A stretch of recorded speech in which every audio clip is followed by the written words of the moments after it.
Let's just close our eyes, and when you close your eyes, just meditate for a few moments on the goodness of God towards you as an individual. As you sit there, the scripture says, for God so loved the world, but in that world, there is many, many individuals, millions, billions of people. And out of all those billions of people, God knows you as an individual. For God so loved you that He gave His Son. Just meditate on the love that God has for you as you sit here today, the goodness that God has shown towards you by giving His Son for you. Just meditate on that. Just think on that for a moment.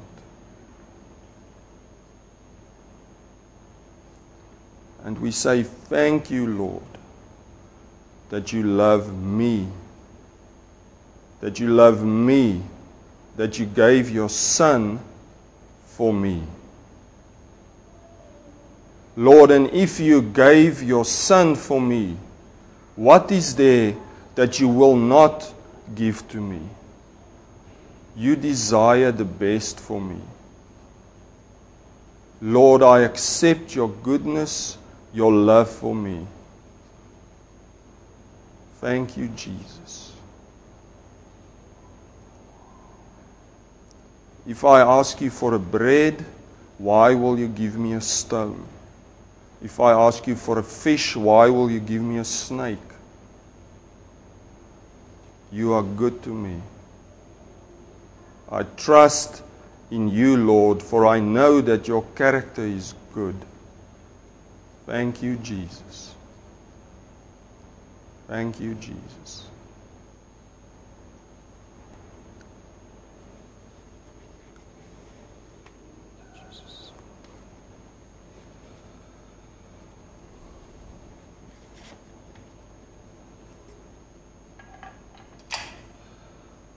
Amen. Today we're going to continue talking about the heart of the Father. We've been talking about the heart of the Father now for the past month. Now, I want to close it off today by talking about obedience to the Father. Now, if I say the word obedience, if your stomach gets twisted in a knot, you can relax. Because even in the obedience to the Father, there's total freedom, and there's total love and total acceptance. And we will look at what it means today to be obedient to the Father. Now, perhaps before I start off, in this world, there are three kinds of people. There are people whose God is their Father. If we profess faith in Christ, in the completed work of Christ, we don't want to add anything to the completed work of Christ by working to be accepted by God. God is our Father. We stand in the goodness and the love of God. Then there are people who subscribe to the doctrine of Satan. What is the doctrine of Satan? The doctrine of Satan is I work to be accepted as a child of God. I work to be like God, not through faith, but through works. If I subscribe to that doctrine, Satan is my father. When Jesus spoke to the Pharisees, He said, Satan is your father. Why did He say that? Because they wanted to obtain, to be God-like through works, through total obedience to the law of Moses. They wanted to obtain God-likeness. Then Satan was their father. That is what Jesus said to them. So if I subscribe to a system of works to be holy, to be righteous, Satan is my father, because that is the doctrine of Satan that caused Eve to fall. Bertie has got a whole series that he preaches on the fulfillment of the law. You can listen to that, and in that he will clearly explain that. Then the third kind of people that are in the world is people who are fatherless. People who don't have the willpower to subscribe to the doctrine of Satan. Because to subscribe to the doctrine of Satan, you need strong willpower. Because you need strong willpower to do all the requirements of the law. Now, there are people who do not have that willpower. They've given up on that. You can see them on every street corner. You can see them where you work, where we live every day. You can see people who've given up on trying to please God through working. Now, those people are the fatherless. Now, it is for those people, Jesus said, I will be a father to the fatherless. If you read the Old Testament, there's many psalms who say that, where God says, I will be a father to the fatherless. And when Jesus came and He showed us the heart of the Father, it was to pull the fatherless into the heart of the Father. And through the goodness of God, through the love of God, God reaches out to people who are broken, who are poor in spirit, and He pulls them into the heart of the Father. And Jesus was sent into the world to proclaim, to show the character of God to the fatherless. And Jesus says in the same way He sends us into the world. So in the very same way, as we live with the power of the Spirit of God in us, we proclaim the name of God, the goodness of God, the love of God to people who are fatherless, and they are pulled into the heart of the Father just by us living the goodness of God that is manifested in us. Those are the kinds of people that are in the world. Now, Jesus said to the Pharisees, because Satan is your father, you cannot see the Father who sent me. Now, if I keep on subscribing to that system, I will not see the love and the goodness of God. Now, let me first say this. The definition of obedience is to comply with a command, to perform what is required, or to abstain from what is prohibited. Now, when it comes to God, there is one thing that He says that we should obey, but there's also something that He says we should abstain from. Now, if you go to John 6, we will see what God says, or what Jesus says, what we need to do.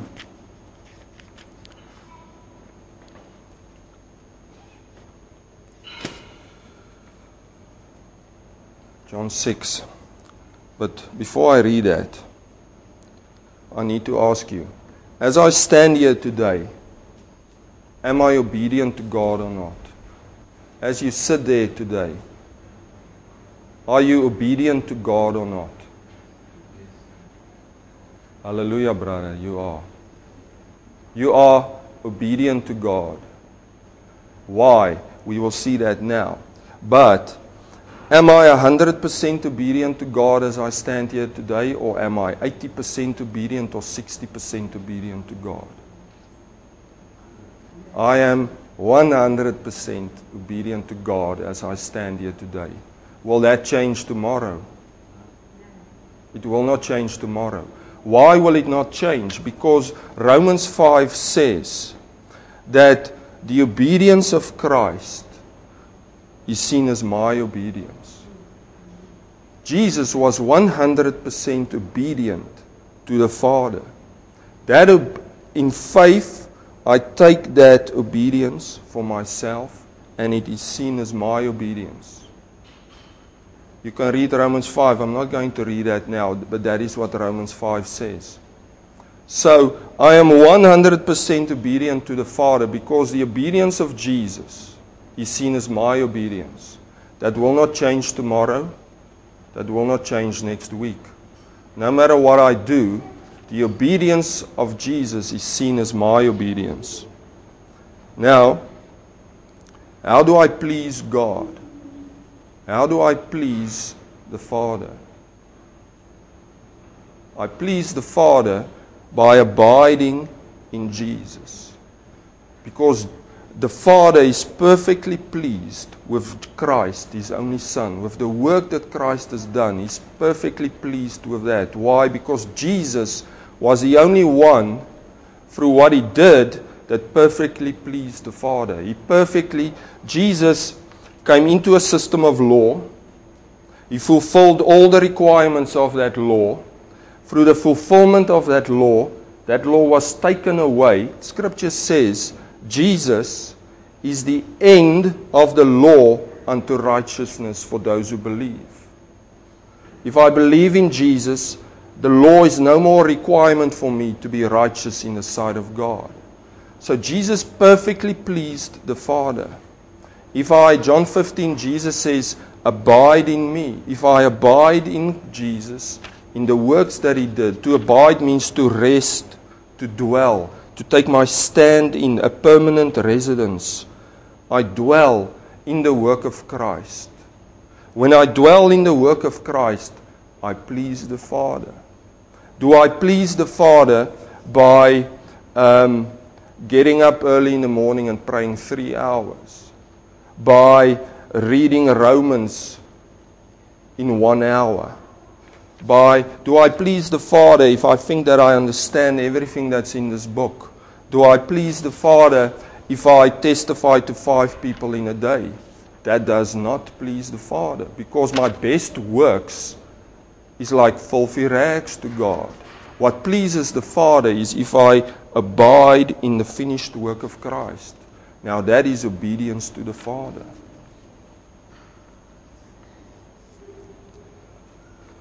Now, obedience to the work of Christ means that the Spirit of God comes and He dwells in me. I obey who I am because I am 100% obedient. I am 100% holy in the sight of God. I am perfect in the sight of God, and I live in obedience to who I am. You see, if you read the books of Paul, when Paul writes and he gives certain prescriptions to the Corinthians, for instance, where he says, do not do this thing, do not do that thing, do not do this. What was he saying? If you read and he starts off, he writes to them and he says, they're holy, they're saints, they're righteous. So he says, this is your character. In Christ, you are holy, you are righteous. Therefore, live in obedience to who you are and do not do these things.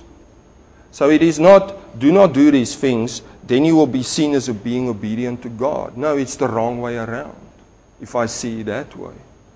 You see, so I abide, I'm obedient to who I am. Just think, when Adam was created, God made Adam's body out of dust. He blew in his nose, He gave him the character, the being of God, and He raised him up. What was the commands that God gave Adam? Well, the first thing He said was, name the animals. So Adam named the animals. Name the creatures that God created. Then God said, be fruitful and multiply. Those are the only commands that God gave Adam. So Adam was free to live without laws, rules, and regulations. He was free to live as a being indwelled by the presence of God. So Adam had to live in obedience to who he was, that he was created the Son of God, that he was created on an equal footing as God. So Adam had to obey that who he was created to be. But then what did Adam do? He chose to disobey who he was, and he chose to be a child of God by working to be a child of God. So, in obedience to God, I obey who I am created to be, who Christ restored me to be. I do not obey rules and regulations to please the Father. Now let's just look, if we read John 6.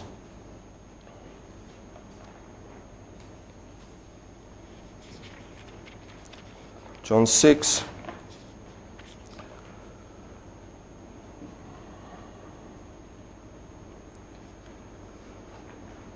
Let me just read from verse 27. Jesus speaking, He says, labor not for the meat which perishes, but for that meat which endures unto everlasting life, which the Son of Man shall give unto you. For Him has the Father sealed. Then said they unto Him, what shall we do that we might work the works of God? Jesus answered and said unto them, this is the work of God, that you believe on Him whom He has sent. So this is just to show you that I'm not lying about what I said. The work that pleases God is to believe in Jesus, whom God has sent. Why? Because the work of Christ is a perfected, completed, finished work. Nothing can be added to the work of Christ. I cannot add to the work of Christ by doing anything, by praying for 3 hours. I cannot add anything. That will add nothing to my holiness. That will not add to how I please God. I please God by believing on Him whom He has sent, who is Jesus. Jesus says, verse 27, labor not for the meat which perishes, but for that meat which endures unto everlasting life, which the Son of Man shall give to you. The meat that endures unto everlasting life is the body of Christ. I partake in the body of Christ, the work of Christ. That meat will satisfy me forever. The meat which does not satisfy is the work of my own hands. That will not satisfy me. Then, I'm not going to read it to you now, but if you search the word obey in the New Testament, you will not find that Scripture says you have to obey the 10 Commandments or you have to obey a system of works. It says, Romans 10:16, obey the gospel. How do I obey the gospel? The gospel is the good news of the completed work of Christ. I live in obedience to the completed work of Christ. Romans 16:26, the obedience of faith. Faith is a persuasion. I hear an argument, true or false, I'm persuaded of that argument, and I rest in the persuasion that I receive, and I obtain what has been given to me, and I take it, I receive it for myself, I make use of it. Obedience to faith. 2 Corinthians 10, verse 5 to 6 talks about the obedience of Christ. We take every thought captive to the obedience of Christ. I obey Christ. What did Christ say? Christ never said, obey the 10 Commandments. Christ never says, obey the system of works. He said, I am the bread of life. He said, I am the living water. He said, believe on me. Those are the commandments of Christ that we need to obey. If I live in obedience to Christ when I obey that. Galatians 3 verse 1 says, obey the truth. Now, last week we spoke about John 17. We spoke about truth. What is the truth? The truth means to conform to fact or the correct opinion. What is the fact when God looks at me? He sees me. The fact concerning me is I am innocent in the sight of God. The high regard that God had for Christ is given to me. That is the truth. I obey that truth. Galatians 5 verse 7 says it again. Obey the truth. Now,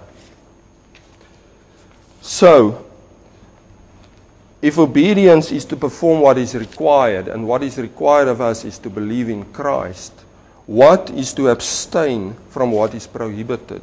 There are certain things that is prohibited of us, from us to do.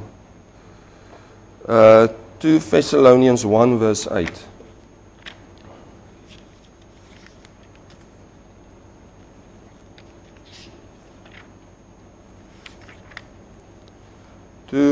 Thessalonians 1 verse 8. Or let me read from verse 7. And to you who are troubled, rest with us when the Lord Jesus shall be revealed from heaven with his mighty angels, in flaming fire, taking vengeance on them that know not God and that obey not the gospel of our Lord Jesus Christ. So it says, verse 7, and to you who are troubled, rest with us. Why? Because when Jesus comes again, the only thing that Jesus will judge when he comes is, do I believe in his completed work? Am I a sheep? Or do I not believe in his completed work? Am I a goat? What does it mean not to believe in the completed work of Christ? You know, it means something like, I believe that Jesus has fulfilled the 10 Commandments. In the fulfillment of the 10 Commandments, he's taken it away, but then he writes it on my heart. Okay? That is not believing in the completed work of Christ, because the law of God that is written on my heart is not the 10 commandments. It is the law of life in Christ Jesus. It is the law of liberty. It is the law of faith. It is the law that says, you are righteous, you are holy. That is written on my heart. What is not written on my heart is a system that I have to obey to be righteous. If I subscribe to that system, if I want to add to what Jesus has done by contributing some of my own righteousness, if I believe that I have to tithe to be blessed by God, I'm saying that yes, I believe in the completed work of Christ, but I want to add something to add to my blessing.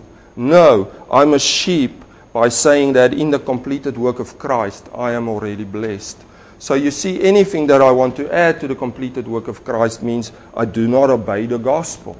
And this is what 2 Thessalonians says. It says that when Jesus comes again, he will take in flaming fire, take vengeance on those who obey not the gospel. Jesus will not come and say, did you obey me by getting this job? Did you obey me by moving to this town? Did you obey me by witnessing to this person? That is not what he's going to ask. Because whether I witness to this person today or not, I'm 100% obedient. So we are not condemned when we think or when we meditate on what it means to obey the Father. Do you understand that? Now, where's my notes? I'll put it in here somewhere. Romans 10. Romans 10.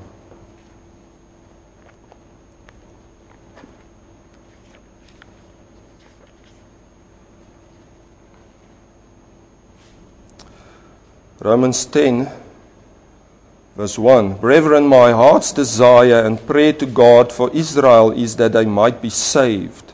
For I bear them record that they have a zeal of God, but not according to knowledge. For they, being ignorant of God's righteousness and going about to establish their own righteousness, have not submitted themselves unto the righteousness of God.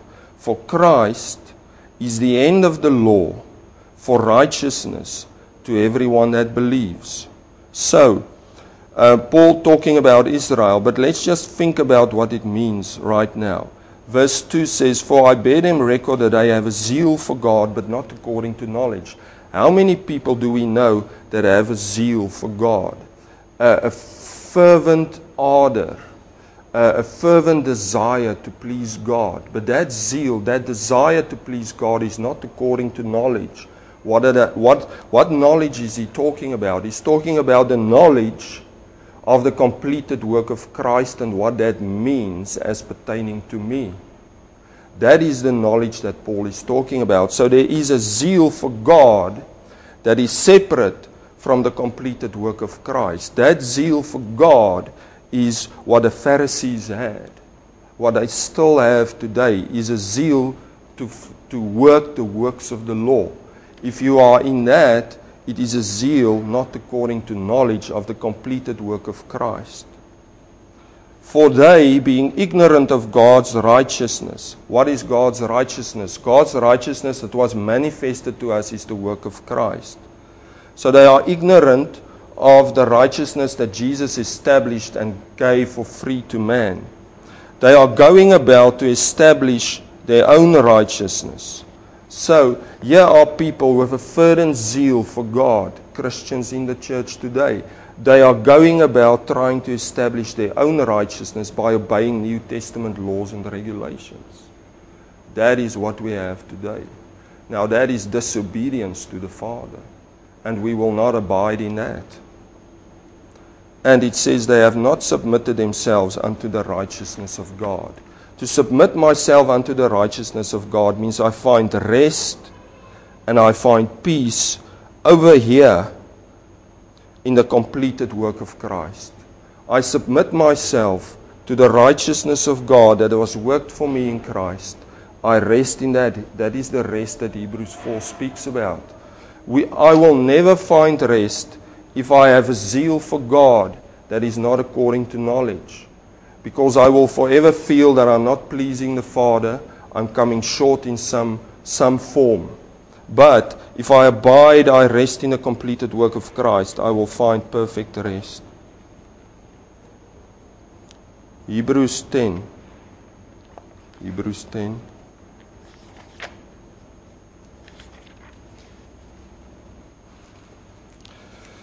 You can actually, if you read the book of Hebrews, it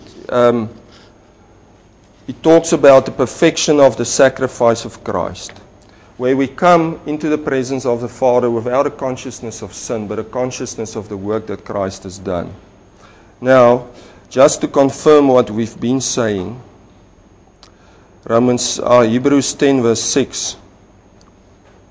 In burnt offerings and sacrifices for sin thou hast had no pleasure. Speaking of Christ, then said I, Lo, I come, in the volume of the book it is written of me, to do thy will, O God. Speaking of Christ, Christ received a body. That body that he received, he offered as a sacrifice for all men, for the world. Above, when he said, Sacrifice and offering and burnt offerings and offering for sin thou wouldest not, neither hast pleasure therein, which are offered by the law. Then said he, Christ, Lo, I come to do thy will, O God. Verse 9, he takes away the first, that he may establish the second. So what this is saying is that Christ took away the first covenant.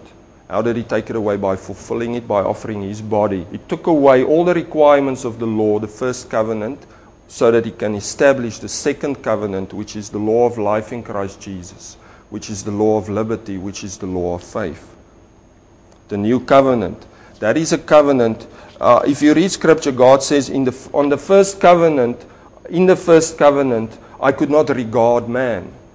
I could not treasure man, because man was locked in a system where he had to work. Therefore, God says I had to establish a second covenant where I could regard man, where I could respect man, where I could love man. Unconditional love of God. That is what he took away to establish the second. Now, we're just going to read today in Hebrews 10. So, I spoke to a friend of mine this week who preaches the law. Now, I said to him, don't you understand that Christ took away the law by fulfilling it? And he says, yeah, he agrees with that. That word take away actually means the destruction thereof. That system was removed for us, so that through faith in Jesus we can be righteous. But then he said, but what God does is he writes those laws on our hearts. Now, why would God take away the law and then he would write it on your heart? Scripture says, 2 Corinthians says, the law is the ministration of death. Why would God write the ministration of death on our hearts? It will kill us. So you see, if you're locked in the system of law, you will want God to write the ministration of death on your heart. You will not want to be set free in Christ. You see, people are locked in that, and when Jesus comes again, they will not be obedient to the gospel of truth. That is what it means. Now, that is a sad state that some Christians find themselves in. And they actually preach that from pulpits, and people are locked into bondage, into a system of death. And we will not stand for that. Matthew chapter 7.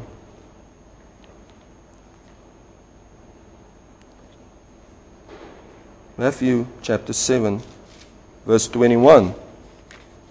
Jesus speaking. We need to listen to the words of Jesus. Verse 21, not everyone that says unto me, Lord, Lord, shall enter into the kingdom of heaven, but he that does the will of my Father which is in heaven. Now, what is the will of the Father? To believe in him who the Father sent, to believe in Jesus. That is the will of the Father.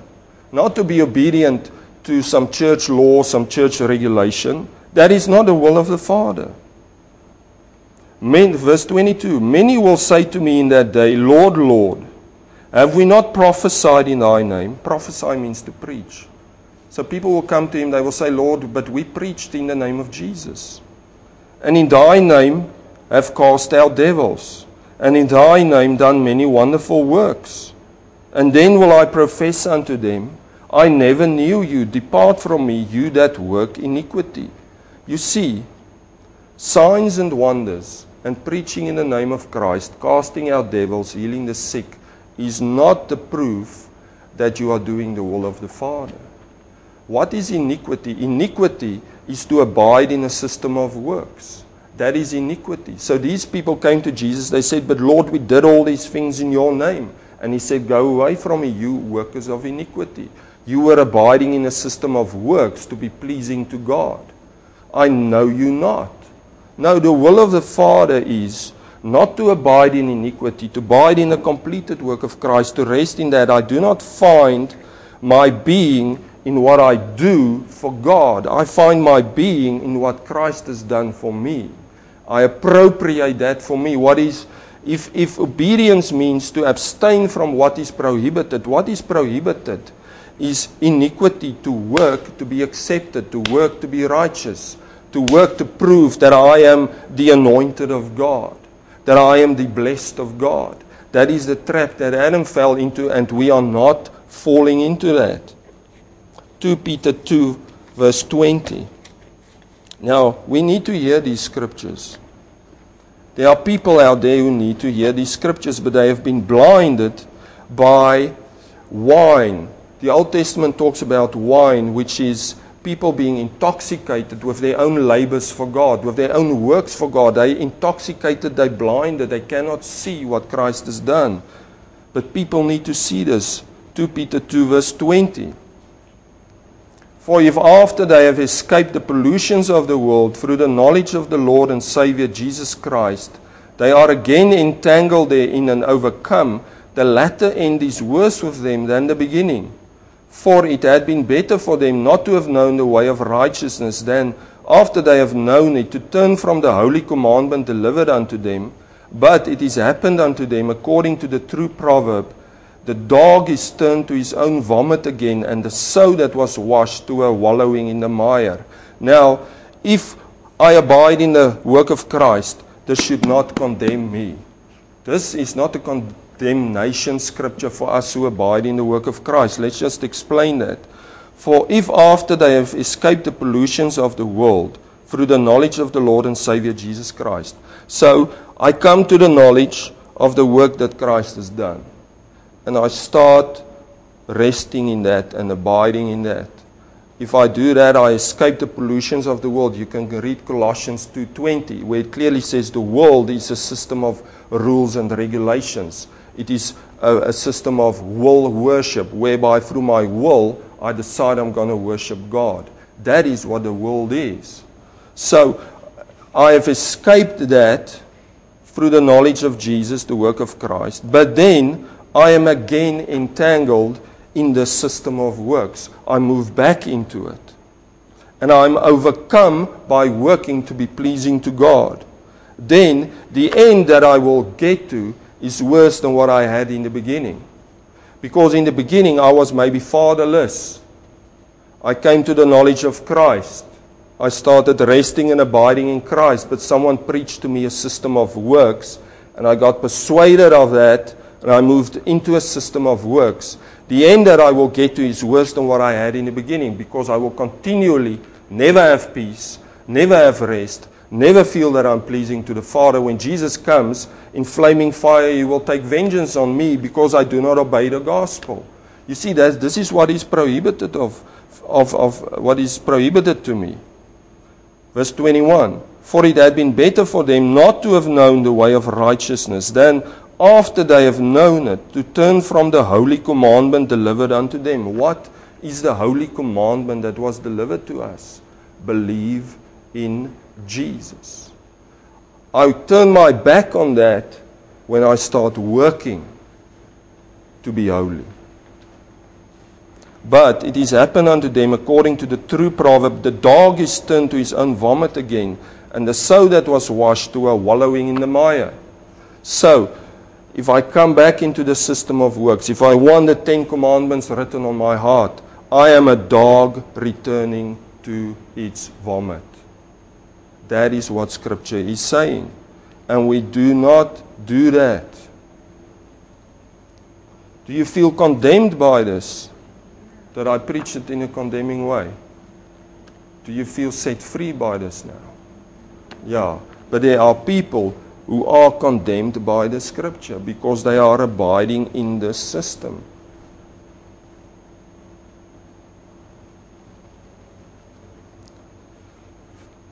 Acts 7. You see, and this is the testing of our faith. The testing of our faith is I will not go back to the system. I will not fall into works to be successful. I will not start tithing so that God can bless me. We live in the year of Jubilee. The year of Jubilee says there will be no sowing and reaping. Why? Because Christ was sown in the earth. That brought forth a harvest that I reap. If I want to start sowing so that I can reap, I do not abide in the year of Jubilee. Christ said, I came to proclaim the year of Jubilee. We reap the blessings of the sowing of the body of Christ. That is what we stand in. Acts 7. So the testing of our faith is, we will not go back to sowing and reaping. We will not go back to trying to work to please God. I will say no when someone preaches that to me. When I pick up a book in a bookstore and I open it up and it's filled with stuff that I need to do to please God, I denounce that book. Because that book is preaching a message that is anti-Christ. It is preaching a message that is blasphemy to the completed work of Christ. Acts 7 verse 59. To whom our fathers would not obey, but thrust him from them, talking about Moses, and in their hearts turned back again into Egypt. So they were delivered, the Israelites were delivered out of Egypt. Egypt is a system of bondage. But after they had been delivered from it, the bondage of Egypt speaks of the law. Now, after they had been delivered from it, in their hearts they wanted to go back to it, which is exactly what 2 Peter 2 talks about. There is something in the flesh, the lust of the flesh of man, that wants to bring man back, that wants to bring us back into a system where we have to work. Because in a system that I work, I can say, I did it. I did it. Pride will speak. My own righteousness will speak. That is what is in the lust of the flesh of man. Not to abide in a work that someone else has done. No, man wants to abide in his own work. Galatians, if you read Galatians clearly says that the flesh is the works of the law. If you want to abide in the works of the law, you are in the flesh. And then it says what is the fruits of the flesh, which is the fruits of work, abiding in the works of the law. All those fruits of the flesh is the fruits of abiding in the law. Pride. 39, yes. 30. Acts 7 verse 40. Saying unto Aaron, so now here the children of Israel are saying unto Aaron, make us gods to go before us. For as for this Moses which brought us out of the land of Egypt, we wot not what is become of him. And they made a calf in those days and offered sacrifice unto the idol and rejoiced in the works of their own hands. Then God turned and gave them up to worship the host of heaven, as it is written in the book of the prophets, O you house of Israel, have you offered to me slain beasts and sacrifices by the space of 40 years in the wilderness? Yea, ye took up the tabernacle of Moloch, and the star of your god Remphan, figures which you made to worship them, and I will carry you away beyond Babylon. This is shocking, shocking, shocking, shocking.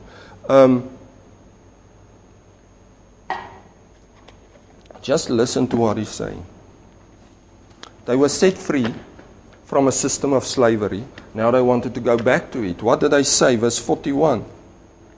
They made a calf in those days and offered sacrifice unto the idol and rejoiced in what? The works of their own hands. That is prohibited. They find their blessing their rejoicing, their fulfillment in the works of their own hands. Today I did this thing for God. I testified to 5 people.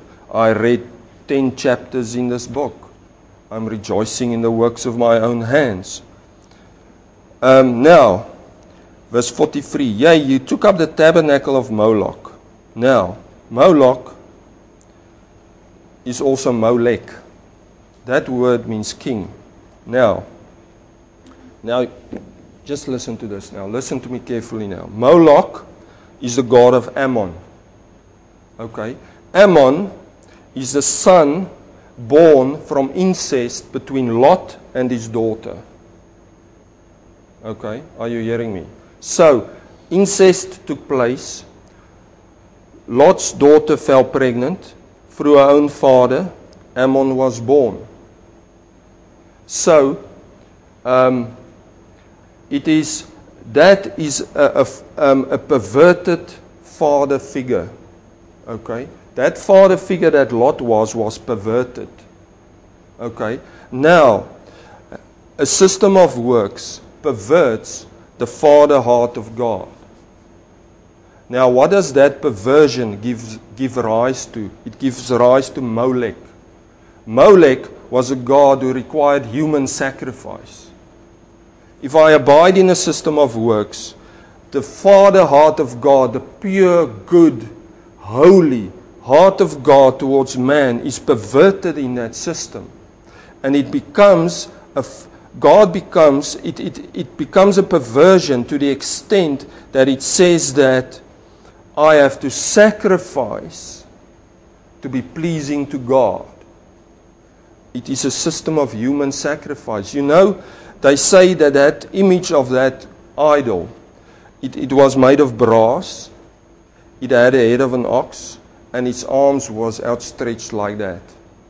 Now that is supposed to be the way that God the Father welcomes us. If you read the parable of the lost son, the father ran to him with outstretched arms. You see, this is how God welcomes us. But in a system of works, which is prohibited to us, this open arms presents a God who requires sacrifice.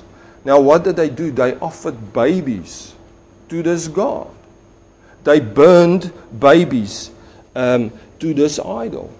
They brought babies, they offered it to this God. The priests beat the drums loudly so that the parents who brought these babies could not hear the cry of these babies that were being slowly burned as a sacrifice to this God. You see, this is an abomination. This is prohibited to us to abide in a system of works where I think that God requires sacrifice from me, to the point that God said to Adam, be fruitful and multiply. That fruit, when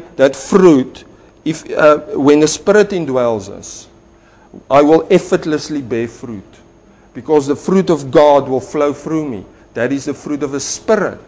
Holiness, peace, joy, long-suffering, kindness.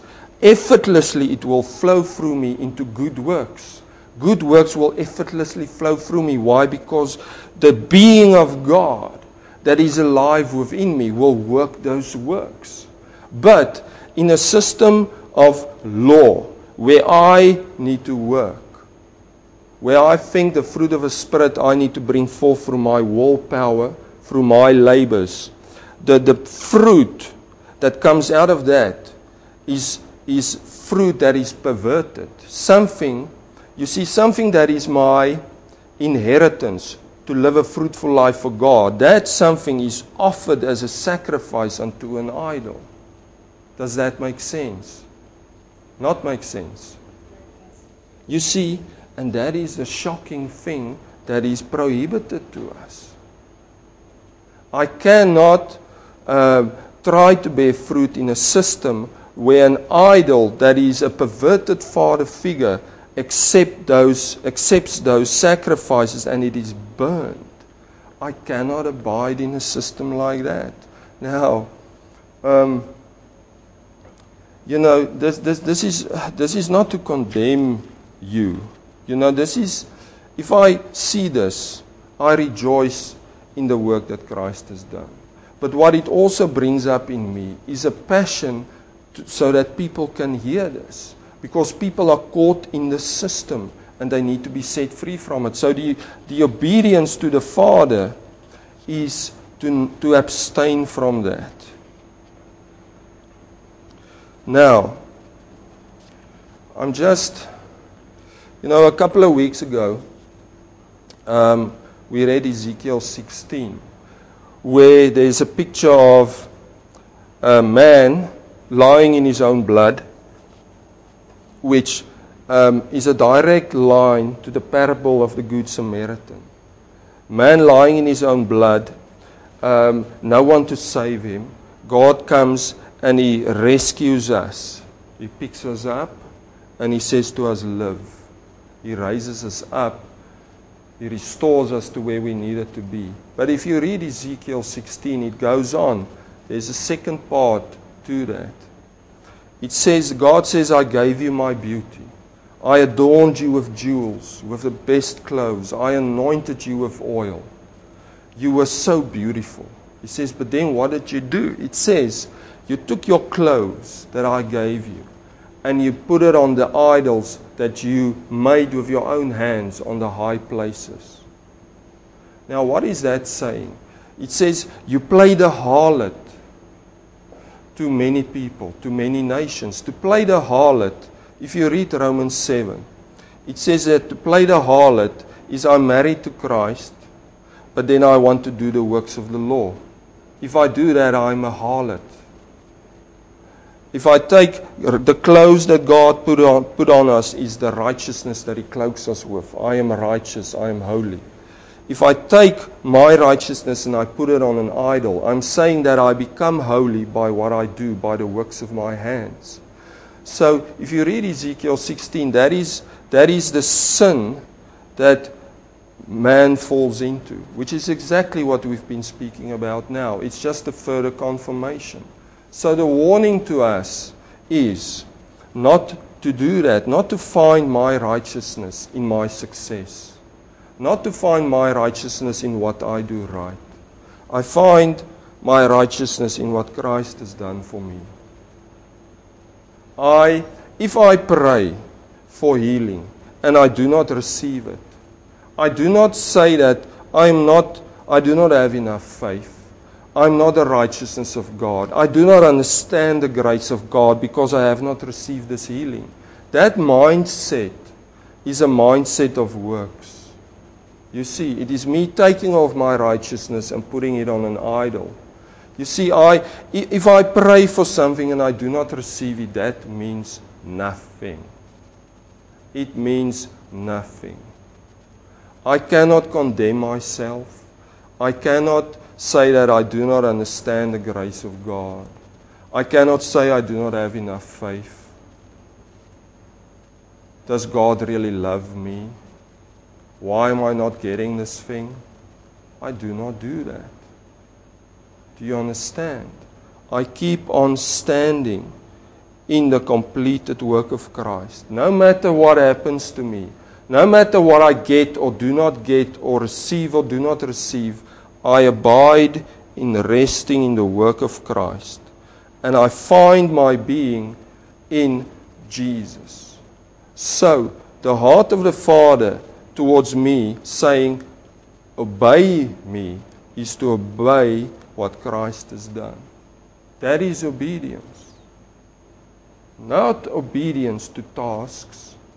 Now, in a day, the being of God is alive within me. Practically, what does it mean? It means that God will live through me, like He lived through Adam. Adam had the freedom to go about his business. Whatever was he doing? I don't know what he was doing, but he was living.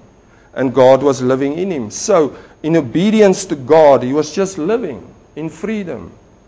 You see, and that is what we do. In obedience to the being of God that is in us, we just live in freedom. Be who you are.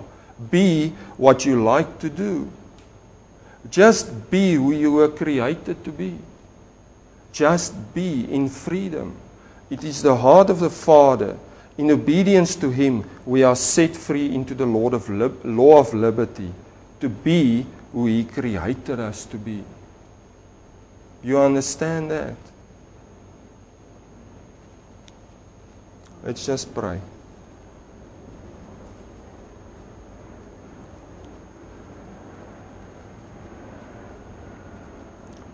Lord, if we meditate on your goodness towards us, even in the word obedience, we are overwhelmed.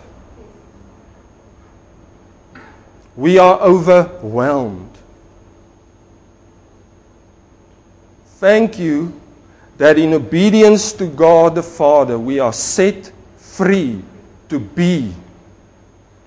Not to work, but to be. We just be who we are. Children of the Most High God. Lord, and we abstain from a system of works. We abstain from a system of sacrifice. We will not offer our children to an idol through fire. We will not bow down to a perverted father figure of God which says, do this thing, do this thing, do this thing. No, Lord.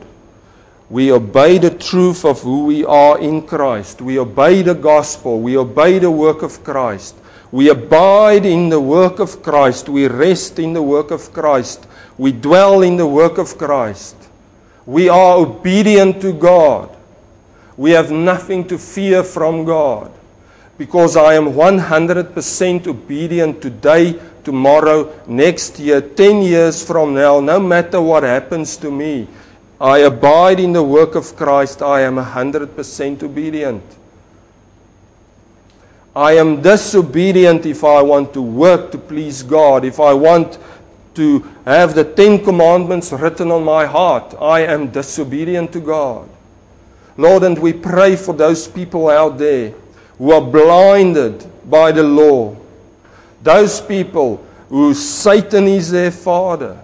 They abide in a system of works. They cannot see the goodness of God. We pray for them, Lord, that your grace, your goodness, your mercy will visit them, touch their hearts, and break them loose out of that system. Let the veil fall from the minds of people so that they can see the goodness of God. Thank you, Jesus. Thank you, Jesus. Amen. I just want to say this. Just think of this now. That god Molech, he was a god. Sacrifices were made to him through fire. So he was a consuming, cleansing, destroying fire. Scripture says God is a consuming fire. But you see, if there's a perverted image of God, if I will even see that consuming fire, which is the love, the goodness of God, I will see that consuming fire as a system of works, as a system of sacrifice. So you see how the good image of God, the Father, is perverted in this system. I just wanted to say that to you, and you are the blessed of God. You are 100% obedient to God. Abide in the work of Christ. There's no condemnation over you. There is no guilt over you. You are innocent. You prosper in the name of Jesus. No matter what you see happening to you during this week, you prosper in the goodness of God. Your businesses that you have, the work where you work, the prosperity of God is upon you. The goodness of God is upon you. In the name of Jesus. Amen.